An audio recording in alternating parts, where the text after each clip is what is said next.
What's up, guys? My name's Austin. I'm back with the vlog. I got my girl Mandizzle. I've been getting a lot of questions lately on how to sell goggles, so we're here to give you some tips and tricks. Mandy, introduce yourself. Hello, I'm Mandy. I am your goggle expert here at Foursight. Here in front of us, we have some goggles from each of the brands that we carry, starting with the Smith IO Mag, followed by the Oakley Line Miner. Here we have the Anon M2s, the Spy Legacies, and the Spy Ace EC. Yeah, so what we want to talk about is just kind of our tips and tricks on how we like to sell. We bring out a lot of different colors, a lot of different sizes, a lot of different technologies in all these goggles. So how we want to relay that message simply to our customers. You know, it can be kind of overwhelming when you nerd out and use all this gibberish to these customers. I don't want to say dumb it down, but quite simply you want to dumb it down. So to start it off, maybe we'll talk about the Smiths, sorry.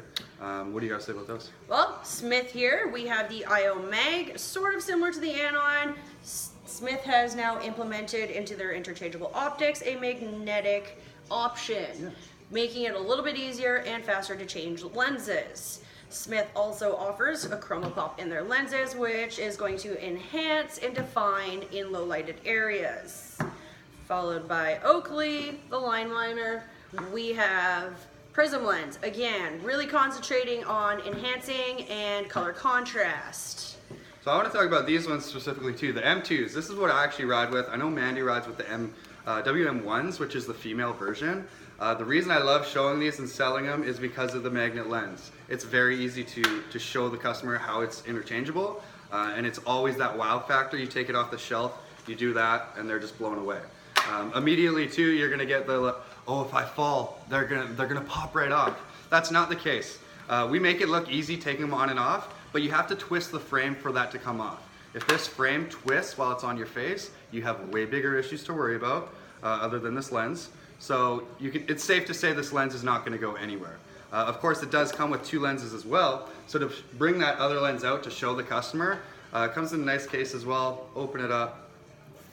You have your low light lens. For us in Kelowna, our local mountain is very foggy, so to bring this lens out and show them what it's like is crucial, because this is what they're going to be using 90% of the time, and especially to show them that, you know, you can just change it that easy.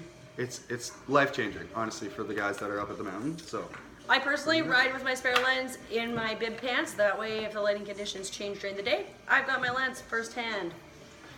Next, with the Spy Legacy, and this is always nice, I like to show the customer, before I hand them the goggle, how exactly the lens changes. That way I'm not handing it to them and they're trying to tear apart the goggle, figuring it out. So again, check out this really cool pull tab. You literally just pull and the lens comes off. Now putting it back on, you want to secure the opposite side of the clip, push it in and feed it back in through the frame. Again, it's kind of nice having the customer see it done first so that they don't sit there trying to tear it apart, thinking they know what they're doing. As I struggle to get it back on, properly clip in. So yeah, as I struggle. there it is. Next one, we have the Ace. So this is new this year. You guys have seen it. It has the button on the side. It changes. There's 3 different lens options in this one. So you hit the button. Once it vibrates, it's done changing through. So you have your low light, your medium light, and then your highlight, I guess it would be, so sunny all the way through to foggy. The nice thing about this is that on the go you can change it. So if you're out on a groomer and then you go into the trees, you know your lighting conditions are going to be a little bit lower. You can change that on the go.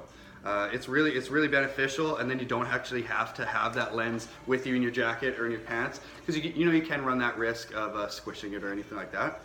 So this is definitely something to keep your eyes out for next year and coming up just in the new seasons. Just because this is where the future of goggles is definitely going. As far as lens coloring goes, just a little bit of information on that. We have what's called VLT, stands for Visual Light Transmission. So starting with the Smith IO Mag, this is going to have a low VLT, meaning that it's stopping a lot of light from coming in. Next, we have the Line Miners by Oakley. This is going to have a high VLT, meaning that it's allowing more light to come in. Again, like Austin said, our home mountain is very foggy, so having a lens that has a high VLT is essential in our lineup. Next, we have the Anon, same thing. This is going to be a low VLT. So it is a good term to have. Not everybody's going to know what it means, and you might not have as techie of people that we have here. Snowboarders like to nerd out in this town. Definitely. We have a good mountain. We need the best product for that mountain. Something that you know, everyone can relate about though is the looks. Everybody wants to look cool on the mountain. It's a freaking fashion show up there, whether you like it or not. So you can see our different styles here. So another thing I want to touch on is the different lens shapes. So here we have a spherical, and this is a cylindrical. So you can see this is bent on one axis, and then this is bent on 3. So this is more of your domed, your kind of futuristic look. This is very popular right now. This is a bit more of a retro feel. Previously, this type of lens used to be not as good quality. It wouldn't be optically correct when you would look down and such, where this, it's the shape of your eye, so it's always optically correct. Within the past few years, they have upgraded this, so it's now, you wouldn't be able to tell the difference if you put one on compared to the other, which is awesome. So now it's more about looks, which if you guys would have watched Olympics last year, the cylindrical lenses was popping. So if you guys even notice on your walls, you're probably selling a little bit more of it now, just because it's kind of like that 90s steez. Everybody's going for it. But colors too, you want to ask them, you know, what color is your jacket? What color is your ski pants? That kind of thing. Just because, you know, a lot of girls, they love to flash it up, you know, get a little pink frame going, get the boys looking at them. Absolutely. Another thing we should talk about would be knowing the names and the prices of these goggles. Again, you might get that tech nerd in here that comes in saying, I need the Legacy. We need to know at the top of our head what the Legacy is and how much it costs. That way you're not scrambling on the wall, staring at all these tags, looking like you actually have no idea what you're doing. You need to have these customers have the confidence in you that you're going to sell them the right thing. And just like our sunglasses too, you want them to try it on. We have a pretty impressive beanie wall with lots of different selections. So to grab a beanie, you know, get them to put the beanie on, put the goggles on, and hit the mirror. And then you can see how the goggle fits to their face as well. Goggles do have sizes, believe it or not. So this right here is a Line Miner XM, where you guys would know we do have the Line Miner as well. So this is the smaller version, geared towards the females or younger audience. So then you can put it on the face. You can see, you know, how it's fitting underneath if you're going to have any airflow in there. Obviously, you want a tighter fit so that you're not getting any air. Yeah. Which in the end can cause fogging. Which brings me to another point: care for goggles. It is important to educate our guests on how to properly care for their goggles. A lot of people throw them up on their helmet, throw the helmet in the trunk, and leave it there till the next time they go riding. Unfortunately, when your goggles haven't been dried off properly, they can get fogging between the lenses. So this can be caused by wearing your goggles on your head or around your neck when you're not riding. Your body heat is going into the goggle and essentially creating fog. Another thing would be, like I said, leaving it in your car. You always want your guests to know that they can bring their goggles inside, lay them out, don't put them right into their bag, let it sit out on a warm, dry place. That way it dries out properly, and next time you're up, you're not gonna have any fogging issues. So that's a big thing. A lot of people come in complaining about fogging, and we just need them to know how to properly prevent that. Yeah, and a big thing too is, you know, people will fall and you'll get snow in your goggles. Immediately they'll just wipe that away, and that actually takes that anti-fog coating directly off the lens. So if you do that, they're going to be fogging up instantly, and they're going to be coming back like, what the hell, you know, my goggles are foggy. That's actually their fault, and it's not the manufacturer. So what you want to do though, and you want to relay this message because it happens all the time, what you're going to do is put the goggles inside your jacket to let it heat up a little bit, and then you're going to shake it out and just let it air dry. Once it's water inside, maybe you can wipe it away, but if there's snow, you don't want to touch that. It's just going to cause some scratching. Exactly. And then it's awesome too because a lot of these actually have a second lens. So if there is snow on that lens, maybe switch it out, let that one dry out for a little bit, for a run or two, and then away you go. Another thing too, all these have a silicone strap, so it's actually they're all helmet compatible, and then it actually holds onto your helmet a lot better. You're not going to have any sliding or anything like that. It's kind of underrated, honestly. People don't even know what it's like to not have that anymore. But it is really, really beneficial. And two, now a big trend is to put your goggle strap under your helmet. It'll hold onto your tooth too, so it's not sliding around. You're not gonna sag down your face. So we can look at each of our models here and kind of quickly go over how you would properly change the lens. A lot of the times people think goggles are delicate and they get nervous. I like to pick out my goggles, squish them, twist them, show them These things are pliable. They will move with you. That way when you go to change the lens, they're gonna move. This freaks a lot of people out. I sit here and I simply just pull the goggle apart. It's fine. She's not gonna fall apart.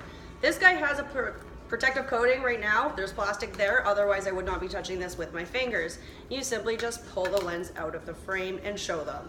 Now when it comes to feeding it back into the frame, it's essential to start at the nose. If it's not lined up in the nose piece, it's not gonna line up anywhere else in the frame.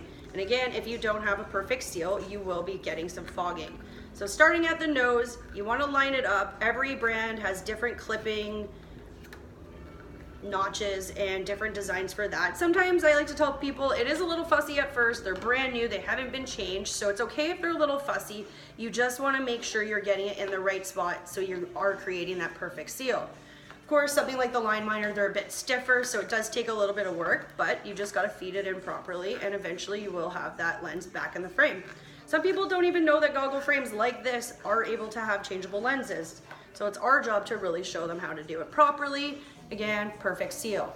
IO mags, Austin can show you how to kind of give those a try. They're a little bit different than the rest of the Smith lineup. They don't have the notches to help eject that lens. Yeah, so similar, like she said before, we have the M2s where it's magnets. Pops off very, very easily. This one is magnets as well. It's just a little bit of a different system. They actually have locks in the back. So in the back here, there's a little hinge, and you actually have to push down on it to release the magnets, and away it goes. Comes off. Very simple again, but it just has that extra security that maybe people want since they are nervous that it's magnets.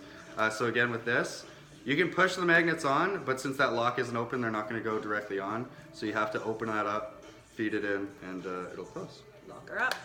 Oops. Then of course, Anon, Spy Legacies, Spy Bravos, these are easy. We all know how to do that. Just properly educate your customer on how to do that. As far as these guys, they don't have a changeable lens. We know that, so we can just hand those over to the guest. I think that's it, guys. Rock and roll. Have fun. Thanks, guys. Woo!